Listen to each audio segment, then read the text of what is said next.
Hello guys, welcome to my YouTube channel. आइए आज हम देखते हैं मेडिको लीगल केस। उसकी डेफिनेशन से हम शुरुआत करते हैं। It is defined as case of injury और alignment in which investigation by the law enforcement agencies are essential to fix the responsibilities regarding the causations of injury और alignment. इसका मतलब क्या है कि ये डिफाइन करता है क्या it is a case of injury, वो जो केस है या फिर कोई घटना है या कोई पेशेंट है वो रिगार्डिंग इंजुरी है या फिर अलाइनमेंट है। कोई मेडिको लीगल जो केस है, एमएलसी की जो केस है, एक तो मारा मारी की रहेंगी या फिर कोई इंजुरी की रहेंगी, कोई हादसे की रहेंगी जो अभी तक फाइंड आउट हुई नहीं है कि किस वजह से वो हुई है। ऐसे केसेस को हम मेडिको लीगल केसेस बोलते हैं, और जिसपे हम पुलिस वालों का या फिर घर वालों का कोई शक रहता है कि जिसके कारण उसकी मौत हुई है या फिर उसे कोई पॉइजन दिया है या फिर उसकी हत्या की गई है, सुसाइडल है या कुछ है। ऐसे केसेस को हम मेडिको लीगल केसेस बोलते हैं, जिसको हम एमएलसी भी बोला जाता है। ठीक है, नेक्स्ट क्या है, in which investigation by the law enforcement agencies are essential to fix the responsibility regarding the causation of the injury. इसमें क्या है कि जो केस है, केस ऑफ इंजुरी है या फिर जो case of medico legal case है, वो इसेंशियल है टू फिक्स या फिर इन्वेस्टिगेटेड बाय लॉ एनफोर्समेंट, या फिर या एक तो पुलिस से होंगी या फिर सीबीआई से, सीआईडी ऑफिसर्स या क्राइम ब्रांच, इनके थ्रू ये केसेस आते हैं, जिसके कारण जो लॉ एनफोर्समेंट एजेंसी से ये केसेस उनको लेके आते हैं। और वो इसेंशियल है, क्या इसेंशियल है, टू फिक्स द रिस्पॉन्सिबिलिटी, किस चीज़ की, regarding the cause, what is the cause of injury, what is the alignment of injury, उसकी मौत कैसे हुई है, उसके शरीर पे जख्म के निशान किस चीज़ के हैं, क्या उसे मारा गया है, उससे पीटा गया है या फिर कुछ हुआ है उसके साथ, ये सब चीज़ें, या फिर वो मेडिकली या फिर मेंटली या फिर फिजिकली फिट है नहीं है, ये सब केसेस जो है मेडिको लीगल केसेस के अंदर आते हैं, which is brought by CBI, CID officers, police officers and crime branches. Isn't it? ठीक है, यहाँ तक क्लियर है। आइए हम नेक्स्ट पार्ट की ओर बढ़ते हैं। It may be a legal case requiring medical expertise when brought by police for examination. इसमें क्या है, it may be a legal case, ठीक है, वो लीगल हो सकती है और it may be non legal, पर यहाँ पे क्या दिया है, इट मे बी लीगल, ठीक है, जो लीगल है, रिक्वायरिंग अ मेडिकल एक्सपर्टाइज। इसमें क्या है, एक जो लीगल केस है, एक पुलिसमैन अगर कोई बंदे को लेके आता है इन्वेस्टिगेशन करने के लिए, तो वो क्या करता है, उसको रिक्वायर होता है, क्या रिक्वायर होता है, एक मेडिकल एक्सपर्ट, जो कि एक डॉक्टर हो सकता है, एक सिस्टर हो सकती है, एक ब्रदर हो सकता है, जो उसकी प्रॉपरली और एक्सपर्टाइज तरीके से, स्पेशलिटी के तरीके से उसको जांच करे और फाइंड आउट करे उसकी रीजंस, कॉजेस, जो कुछ भी हो वो फाइंड आउट करे, पर वो एक्सपर्ट हो उस चीज़ में। ठीक है, it requires a medical expert, जो मेडिकल में एक्सपर्ट है और कॉजेस और सब कुछ फाइंड आउट कर सके, ऐसा एक मेडिकल पर्सन वहाँ पे रिक्वायर है। ठीक है, when brought by police for examination, ये किस चीज़ में रिक्वायर है, अगर कोई बंदे को पुलिस एग्जामिनेशन के लिए लाती है, अगर कोई बंदे को पुलिस लेके आती है इन्वेस्टिगेशन मेडिकल एग्जामिनेशन के लिए, अगर पुलिस लेके आती है फॉर एग्जामिनेशन किसी बंदे को, किसी जेलर को या फिर किसी अपराधी को, ठीक है, इस चीज़ में एक मेडिकल एक्सपर्ट मेडिकल एक्सपर्ट जो है वो पर्सन रिक्वायर्ड है। किस चीज़ में, जो केस में पुलिस खुद उनको एग्जामिनेशन करने के लिए लेके आती है हॉस्पिटल्स में। यहाँ तक क्लियर है। आइए कुछ लिस्ट देखते हैं एमएलसी केसेस की। ऑल केसेस ऑफ इंजुरीज, ठीक है, सभी केसेस जो इंजुरी से रिलेटेड है, एक्सीडेंट्स है, ठीक है, कोई भी हथियार चला हुआ है, बंदूक है, नाइफ कटिंग है या कोई भी हथियार, इंजुरीज जो है, जो साइन देते हैं कि वो एक एमएलसी केस है, वो सभी इन केसेस में आते हैं। उसके बाद बर्न्स मतलब जला हुआ, ठीक है।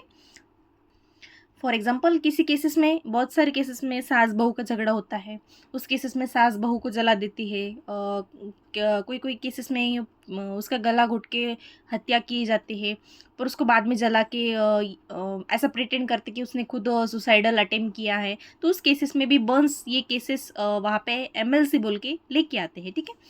The circumstances of which suggest commissions of an offence by somebody, ठीक है, ऐसे केसेस जिसमें ऐसा लगता है या फिर दिख के आता है कि ये केस जो है, या फिर ये सुसाइडल अटेम्प्ट या फिर ये इंजुरीज या फिर ये बर्न्स किसी और से हुए, ऑफेंस का या फिर crime is by done by somebody, किसी और की तरफ से ये हुआ है, जोर ज़बरदस्ती या फिर जानलेवा, ऐसे केसेस को हम मेडिकल लीगल केसेस के अंडर क्लासीफाई करते हैं। सेकेंड है हमारा all vehicle, factory, or other unnatural accidents causes, especially when there is a likelihood of patient's death or grievous hurt. ठीक है, ऐसे केसेस जो व्हीकल एक्सीडेंट्स, ठीक है, व्हीकल एक्सीडेंट्स फॉर एग्जांपल हम देते हैं ए वाले बंदे की बी वाले बंदे के साथ दुश्मनी है, तो वो क्या करेगा, जानबूझ के इसको कार एक्सीडेंट्स में डेथ कराएंगा, गाड़ी जाके ठोक देगा, ठीक है, ऐसे केसेस में, ताकि ए वाला बंदा बी वाले बंदे को इंजर कर सके, ऐसे केसेस, या फिर कोई जानबूझ के सुपारी वगैरह देना, या फिर कोई पैसे दे के किसी को मारना चाहे, ऐसे केसेस हो सकते हैं। इसके कारण जो व्हीकल एक्सीडेंट्स वगैरह है, तो ये कैसे भी केसेस जो एमएलसी के अंडर क्लासिफाइड होते हैं, ठीक है। नेक्स्ट है फैक्ट्री मीन्स इंडस्ट्रियल एरियाज में कुछ हुआ है, ठीक है, ऐसे केसेस भी यहाँ पे फैक्टर्स में आते हैं, ठीक है। और other unnatural accidents, unnatural means जो नेचुरली ऑकरिंग नहीं है, नेचुरली मीन्स कुछ डिसीज़ की वजह से डेथ हो गए पेशेंट, या फिर हार्ट अटैक आ गया, फेलियर्स हो गए, कार्डियक फेलियर है, ठीक है, मायोकार्डियल इन्फेक्शन से, या फिर कुछ भी नेचुरली डेथ, ऐसे पेशेंट्स एमएलसी के अंडर क्लासिफाइड नहीं होते। जो अननेचुरल है, जो सडन है, या फिर कोई विदाउट नेचुरल कॉज के डेथ हो गए पेशेंट, ठीक है, ऐसे केसेस को हम एमएलसी के अंडर क्लासिफाइड करते हैं। फॉर एग्जाम्पल एखादा मर्डर हो गया, खून वगैरह हो गया, तो ये केसेस अननेचुरल एक्सीडेंट्स जो है हम क्या करते हैं, एमएलसी के अंडर क्लासिफाइड करते हैं, ठीक है। Specially when there is a likelihood of patients death और ग्रेविस, इसमें क्या, ऐसे जो केसेस है जिसमें पेशेंट की डेथ हो गई हो, या फिर उसको एकदम हैवी कुछ तो उसको हर्ट हो गया हो, एक तो जानलेवा उस पर हमला हुआ हो, जानलेवा उसकी जान लेने तक उस पर कुछ वार किया गया हो, ऐसे केसेस, या फिर वो पेशेंट एक्चुअली वो इंसिडेंट्स के द्वारा डेथ हो चुका हो, ऐसे पेशेंट्स को हम एमएलसी के अंडर क्लासिफाइड करते हैं, ठीक है। नेक्स्ट है हमारा केस ऑफ सस्पेक्टेड और एविडेंट सेक्सुअली असॉल्टेड, ठीक है, ऐसे कुछ केसेस जो सेक्सुअल असॉल्ट, ठीक है, ऐसे रिलेटेड सस्पेक्टेड हो, ठीक है, या फिर एविडेंट बेस हो, ठीक है, सस्पेक्टेड यानी शक हो कि इस पे ये बंदी पे या फिर ये बंदे पे सेक्सुअल असॉल्ट, या फिर कोई सेक्सुअली हमला, या फिर कोई सेक्सुअली उसको जोर जबरदस्ती की हो उसके साथ सेक्सुअली, ठीक है, ऐसे सस्पेक्टेड, ठीक है, डाउटफुल, या फिर एविडेंट उनके पास कोई हो, जैसे कि रेप केसेस, ठीक है, रेप वाले केसेस, ठीक है, कोई बॉडी पे निशान हो, या फिर कोई ब्लीडिंग हो रही हो उसको, वजाइनल ब्लीडिंग वगैरह, ठीक है, एविडेंट बेस, या फिर सस्पेक्टेड, ऐसा लग रहा है कि एक सेक्सुअल असल्ट या फिर सेक्सुअली हरासमेंट उसके साथ हुई है, ऐसे केसेस भी हम एमएलसी के अंडर क्लासिफाइड करते हैं, ठीक है। उसके बाद है केस ऑफ सस्पेक्टेड और एविडेंट क्रिमिनल अबॉर्शन, ठीक है, इसमें क्या है कि ऐसे केसेस जो सस्पेक्टेड है या फिर एविडेंट बेसिस जिसमें क्रिमिनल अबॉर्शन हुआ हो, ठीक है, जानबूझ के हत्या, जैसे कि गर्ल चाइल्ड अबॉर्शन हुआ था, ठीक है, बीच में गर्ल चाइल्ड जिसको लड़की नहीं चाहिए थी, बस लड़का ही घर का दीपक, घर का कुल दीपक जो चाहिए था, लड़की नहीं चाहिए थी, ऐसे केसेस में क्या होता था, क्रिमिनल अबॉर्शंस होते थे, ठीक है, या फिर हमारा बच्चा नहीं है, किसी और का बच्चा है, तुम भी गिरा दो इस बच्चे को, या फिर मार डालो, ठीक है, या फिर जो मिथ्स है, फिर और सुपरस्टिशंस है, ठीक है, एक बच्चा बलि दे दो फिर तुमको धन मिलेगा एंड ऑल दैट, ये सब क्या होता था कि जो बच्चे हैं उसको मार दिया जाता था, एक तो वुम में ही उसको मारा जाता था, या फिर उसको बाहर आने के बाद मारा जाता था, तो ये अबॉर्शन, क्रिमिनल अबॉर्शन के अंडर एक क्लासिफाइड होता है। अगर मदर राइज करती है केस की ये बच्चा मुझे चाहिए था, पर घर वालों के अंडर प्रेशर कारण, या फिर किसी सुपरस्टिशन के कारण, या फिर जोर ज़बरदस्ती के कारण, या फिर गर्ल चाइल्ड के कारण ये बच्चा अबॉर्ट हो चुका है, तो एमएलसी के अंडर या फिर इसके क्लासिफिकेशन के अंडर ये क्रिमिनल अबॉर्शन ये केस आता है, ठीक है। नेक्स्ट हम जाते हैं case of unconscious where it cause is not natural और नॉट क्लियर, ठीक है, ऐसे पेशेंट्स जो हमारे पास आते हैं पर अनकॉन्शियस है, कोई भी उनके साथ जो घटना घड़ी है, या फिर कोई भी उनके साथ जो एविडेंस या फिर कोई एक्सीडेंट उनके साथ जो हुआ है उसका कोई उनका आता पता नहीं है, वो पेशेंट टोटली अनकॉन्शियस है, उसके साथ क्या हुआ था क्या नहीं हुआ था, वो कैसे अनकॉन्शियस हुआ है, अनकॉन्शियस होने से पहले उसके साथ क्या हुआ था, ये सस्पेक्टेड केसेस, ठीक है, ऐसे केसेस भी एमएलसी के अंडर आते हैं, ठीक है, जिनका जो है जो कॉज है अनकॉन्शियस का वो नेचुरल नहीं है, ठीक है, और क्लियर नहीं है कि वो अनकॉन्शियस हुआ है। फॉर एग्जाम्पल एक आधा बंदा है जिसको डिहाइड्रेशन के क्या कारण वो कोलैप्स हुआ और गिर गया, ठीक है, अनकॉन्शियस हुआ। उसका जेन्युइन रीजन था कि उसने उसकी बॉडी में इंटेक ऑफ वाटर कम गिरा, डिहाइड्रेट हुई बॉडी और वो अनकॉन्शियस हुआ।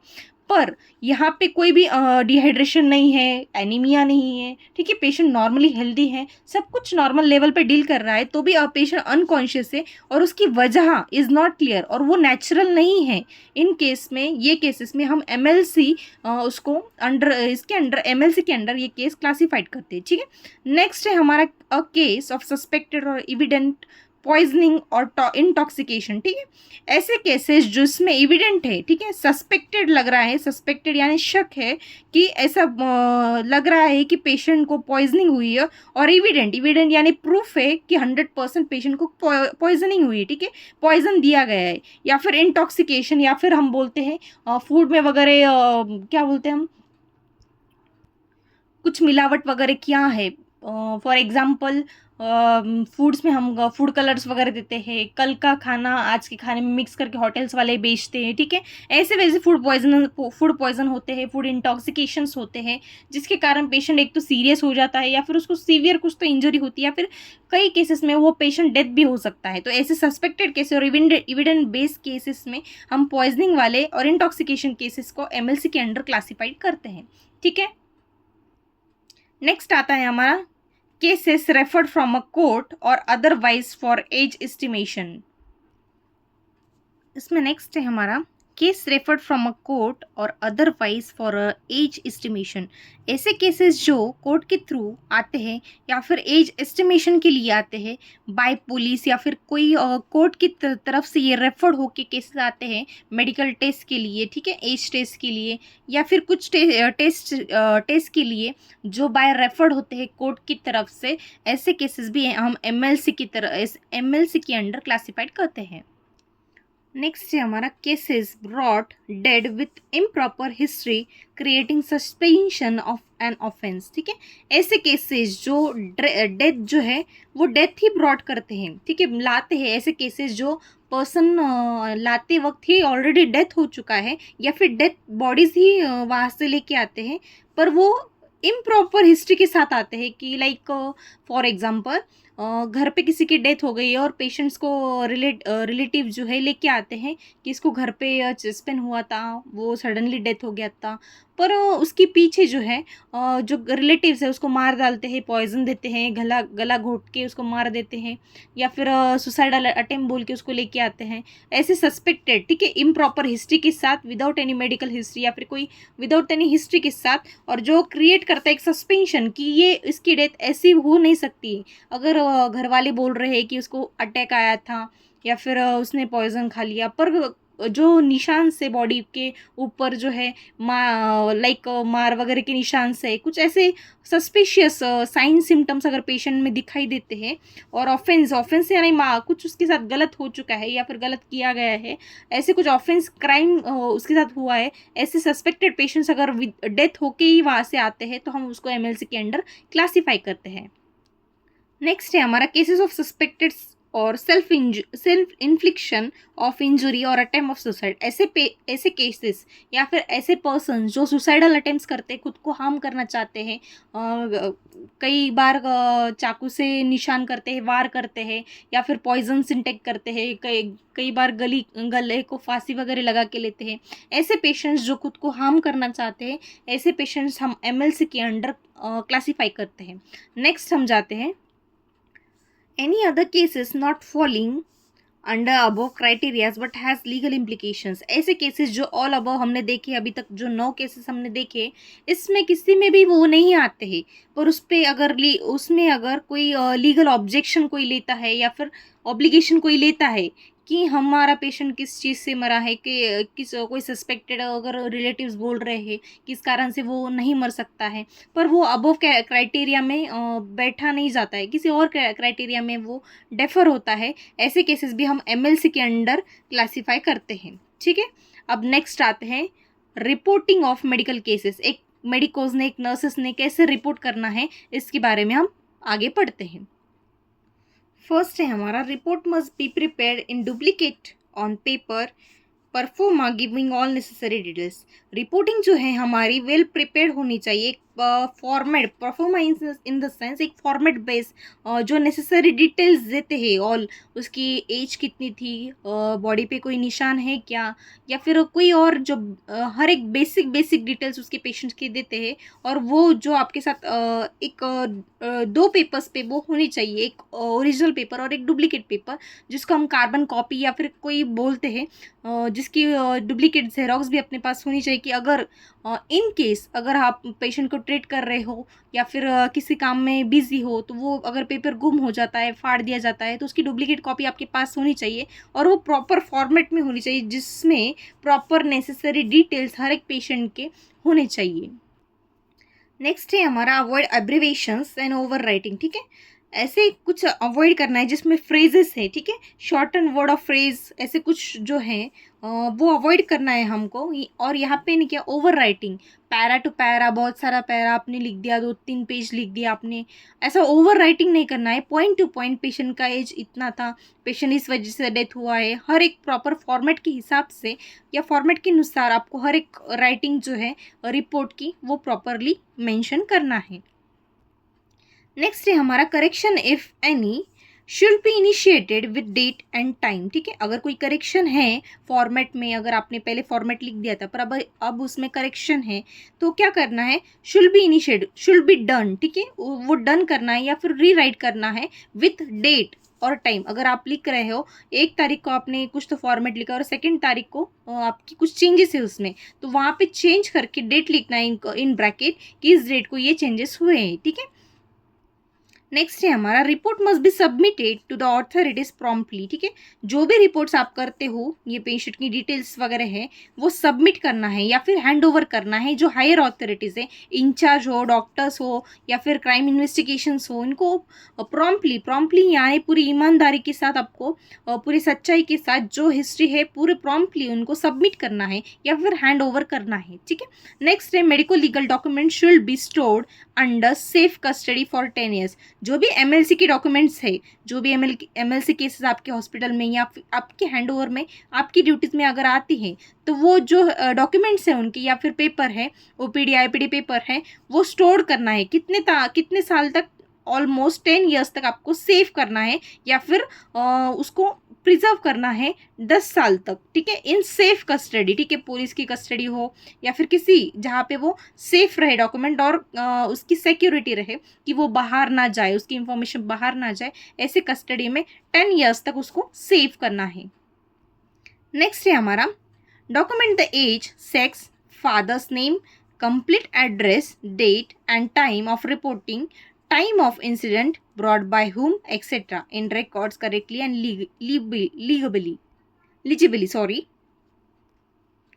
यानी डॉक्यूमेंट्स करते वक्त उसका एज हमको मेंशन करना है, एक्यूरेट एज, उसका सेक्स यानी जेंडर, मेल है, फीमेल है, ट्रांसजेंडर है, उसका जो सेक्स है वो भी मेंशन करना है, फादर्स का नेम जो मिडल नेम है वो भी मेंशन करना है, कंप्लीट एड्रेस वो कहाँ पे रहता है ताकि उसके घर वालों तक पहुंच सके या फिर कोई इंसिडेंस हुआ तो उसके घर जाके हम चेक कर सकें, ऐसे इस चीज़ के लिए हमको कंप्लीट एड्रेस उसका होना चाहिए। ठीक है,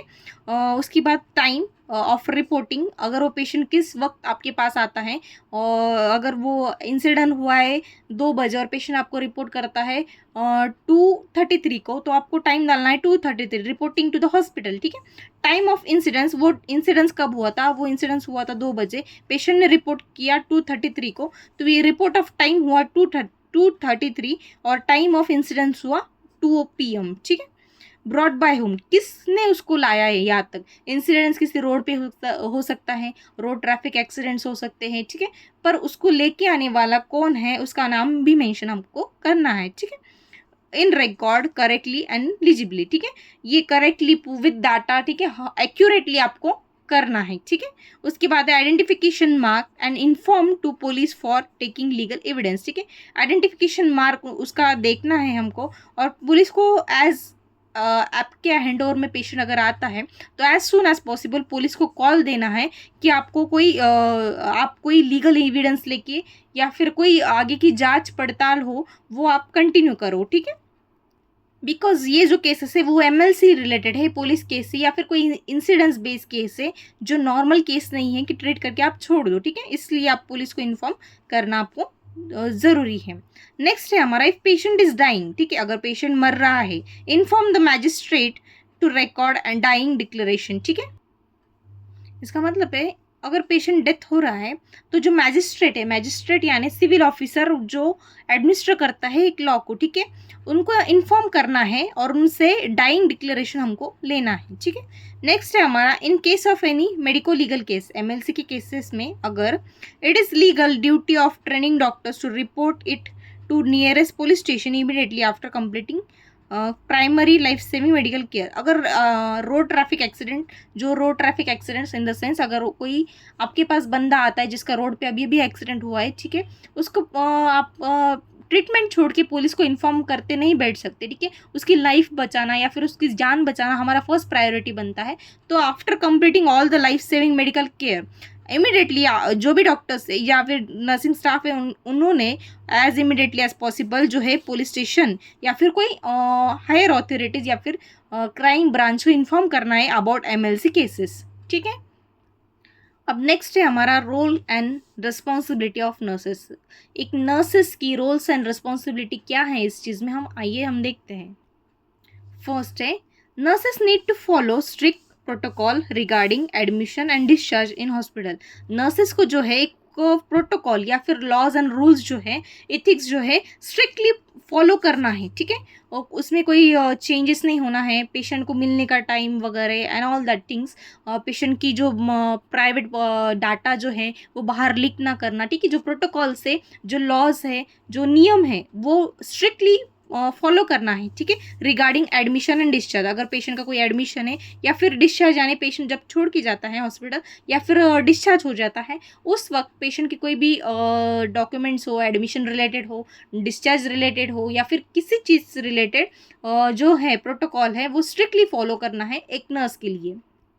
अरेंज द पेशेंट्स यूनिट, ठीक है, पेशेंट का जो यूनिट है वो क्लासिफाइड होता है हॉस्पिटल में, 1 wards, male medicine ward, females ward, ठीक है, ऐसे यूनिट्स को हम क्लासिफाइड करके प्रॉपरली अरेंज करते हैं, ठीक है। मेल यूनिट अलग है, फीमेल यूनिट अलग है, ये सब यूनिट पहले ही प्री अरेंज करना है। नेक्स्ट है हमारा, prepare the patient both physically and mentally for the stay in the hospital, ठीक है। पेशेंट को जो है मेंटली और फिजिकली यानी उसको बाहरी स्वरूप से हम उसको तैयार करना चाहिए, और मेंटली जो मेंटली साइकोलॉजिकली उसकी प्रिपरेशन चाहिए या फिर पेशेंट विलिंग चाहिए, उसको विलिंग करना है कि वो पेशेंट को बोलना है कि आप यहाँ पे रहने से आपकी ट्रीटमेंट और अच्छी तरीके से होंगी, आपको जो नीडेड केयर है हम आपको देने की कोशिश करेंगे, आपकी हेल्थ बेटरमेंट में जाएंगी, ठीक है। ऐसा उसको मेंटली प्रिपेयर करना है, साइकोलॉजिकली प्रिपेयर करना है, और पेशेंट को विलिंग करना है both mentally and physically to stay in the hospital. Hospital में रुकने के लिए उसको मेंटली और फिजिकली दोनों तरीके से उसको प्रिपेयर करना है, ठीक है। नेक्स्ट है हमारा, greet the patient as he enters the unit, ठीक है। ग्रीट करना या इसका मतलब जो है कि आप उसके साथ वार्तालाप करें, अच्छे से बिहेव करें, उसको इंट्रोड्यूस करें आपको, या फिर उससे जो है आप इंफॉर्मेशन लीजिए, ठीक है, उसके साथ अच्छा बिहेवियर कीजिए। जब वो पेशेंट एंटर होता है कोई यूनिट में, ठीक है, उसको हकालना नहीं है वहाँ से, ठीक है, रूडली बात करना नहीं है उससे। जब वो पेशेंट एंटर होता है उससे स्वीटली बात करना है, ऑफिशियली बात करना है, ठीक है। आप किस चीज़ के पेशेंट हो, आपको यहाँ पे इस वार्ड में किस डॉक्टर ने ट्रांसफ़र किया है, और आपके डॉक्यूमेंट्स क्या है, पास हिस्ट्री क्या है, हर एक चीज़ उसको एक ग्रीटली, एक सपोर्टिवली उसको पूछना है, ठीक है, उससे बात करना है, अच्छे से बिहेव करना है, ठीक है। नेक्स्ट पॉइंट है हमारा, orient him to self and other staff to ward routine, other patients room, dietary facilities, toilets and equipments, ठीक है, उसको ओरिएंट करना है, ठीक है। Orient in the sense introduce करना है, किससे, खुद से, ठीक है। उसके बाद अदर स्टाफ से, ठीक है, खुद से यानी जो आप हो आपसे इंट्रोड्यूस उसको करना है कि हम इस हॉस्पिटल के इस वार्ड के इंचार्ज है, डॉक्टर है, स्टाफ नर्सिंग है, आज हमारे आप ड्यूटी में, आज ये वार्ड में ये शिफ्ट में मैं आपकी सेवा के लिए ये ड्यूटी में मैं हाजिर हूँ, ठीक है। ऐसा खुद को इंट्रोड्यूस करना है कि आप मुझे कंफर्टेबली सब बातें बता सकते हैं, हैं, ठीक है, मैं एक मेडिकोस हूँ, ठीक है, ये सब आप बात खुद को इंट्रोड्यूस करना है। उसके बाद अदर स्टाफ से, ठीक है, ये हमारे इंचार्ज है, ये हमारे ब्रदर है, ये हमारे मामा से, ये आप मौसी से, आप कुछ लगा तो इनको बोल सकते हैं, ठीक है, हर एक चीज़ उनको इंट्रोड्यूस करना, हर एक स्टाफ से उनको इंट्रोड्यूस करना है, ताकि कुछ उनको लगे या कोई हेल्प लगे तो वो उनको जाके इमीडिएटली बता सके, ठीक है। नेक्स्ट है हमारा टू वार्ड रूटीन, ठीक है, वार्ड का क्या रूटीन है, कब डॉक्टर्स आते हैं, कब राउंड को जाते हैं, ठीक है। कभी कभी कैसा होता है डॉक्टर्स राउंड को आते हैं और पेशेंट बेड से गायब रहता है, ठीक है। इस वजह से हमको इंट्रोड्यूस करना है कि पेशेंट को कि वार्ड के क्या रूटीन से, कौन से डॉक्टर्स कब राउंड को आते हैं, कब खाना मिलता है, कब टीपीआर चार्टिंग होती है, हर चीज़ उनको रूटीन जो है वो पेशेंट को इंट्रोड्यूस करना है, ठीक है। नेक्स्ट है हमारा अदर पेशेंट, ठीक है, आजू बाजू वाले पेशेंट्स को भी इंट्रोड्यूस करना है, ताकि वो एक मेंटली हेल्दी क्लाइमेट में रह सके, ठीक है। अगर आपको एक रूम में बंद किया है जहाँ पे सब अननोन है, तो हमारी मेंटेलिटी नहीं रहती वहाँ स्टे करने की। पर अगर आपके कोई जान पहचान वाले हो, ठीक है, आजू बाजू वाले आपसे बात करते हो, तो आपको थोड़ा एक सुकून मिलता है, हल्का फील होता है कि नहीं यार ये मेरे साथ है। तो इस वजह से हम जो पेशेंट को है बाकी के पेशेंट से भी हम क्या करते हैं, इंट्रोड्यूस करते हैं, ठीक है। या फिर पेशेंट्स रूम, ठीक है, बाकी के पेशेंट्स के रूम भी हम इंट्रोड्यूस करते हैं उनको। नेक्स्ट है हमारा डाइटरी फैसिलिटीज़, ठीक है। डाइटरी फैसिलिटीज़ कोई गवर्नमेंट हॉस्पिटल्स में खाना फ्री ऑफ कॉस्ट मिलता है, या फिर प्राइवेट हॉस्पिटल्स में पे करके मिलता है, ठीक है। क्या क्या है, कब खाना मिलेगा, कितने बजे खाना आएगा, ये सब उनको इंट्रोड्यूस करना है। बिस्लरीज मिलते हैं नहीं मिलते हैं, फैसिलिटीज़ क्या क्या प्रोवाइड करते, कितना कितना मेन्यू है, क्या क्या है मेन्यूज़ में, सब उनको डाइटरी फैसिलिटीज़, कहाँ पे खाना मिलता है, सब चीज़ें उनको इंट्रोड्यूस करना है, ठीक है। टॉयलेट्स, ठीक है, कहाँ पे टॉयलेट्स है, वॉशरूम्स है, वार्ड के वॉशरूम्स कहाँ रहते हैं, ठीक है, पर्सनल वॉशरूम्स कहाँ है, ये वॉशरूम यूज़ करना है, ये मेल है ये फीमेल है, हर चीज़ उनको इंट्रोड्यूस करना है। उसके बाद जो इक्विपमेंट्स है वो भी इनको इंट्रोड्यूस करना है, ठीक है। और प्राइवेसीज के लिए कर्टन्स वगैरह, ये वो साइड रेलिंग्स वगैरह सब उनको इंट्रोड्यूस करना है, ताकि उनकी सेफ्टी के लिए और कंफर्ट के लिए हम इंट्रोड्यूस करते हैं। उसके बाद Orient him about the rules and regulation of the ward unit, ठीक है। वार्ड के जो यूनिट्स है, ठीक है, वार्ड जो है उसमें जो रूल्स और रेगुलेशंस है वो पेशेंट को इंट्रोड्यूस करना है कि फॉर एग्जांपल ये वार्ड में लाउड म्यूज़िक नहीं अलाउड है, बाकी के पेशेंट सीरियस है, ठीक है, आप चल फिर सकते हो, ये सब उनको इंट्रोड्यूस करना है। आप बेड रिडन ही नहीं रह सकते, आप चल भी सकते हैं फिर भी सकते हैं, पर कोई आवाज़ ना हो, कोई आपकी रिलेटिव्स 4-5 रिलेटिव्स वहाँ पे ना आके बैठे, ठीक है, आप बेड पे खाना नहीं खा सकते। जो भी रूल्स एंड रेगुलेशंस है आप पेशेंट को वार्ड में इंट्रोड्यूस करना है या फिर ओरिएंट करना है जिनको, ठीक है। नेक्स्ट है हमारा complete the patients admission charting, ठीक है। पेशेंट के एडमिशन होने के बाद उसकी टीपीआर चार्टिंग, एडमिशन चार्टिंग जो भी है, पेशेंट के रिक्वायर्ड डाटा, ठीक है, वो फुलफिल करना है, और उसके बाद ही पेशेंट का पूरा एडमिशन हमको करना है, ठीक है। और उसके बाद है assist the vital signs weight and documents, ठीक है। पेशेंट का जो वाइटल साइंस है,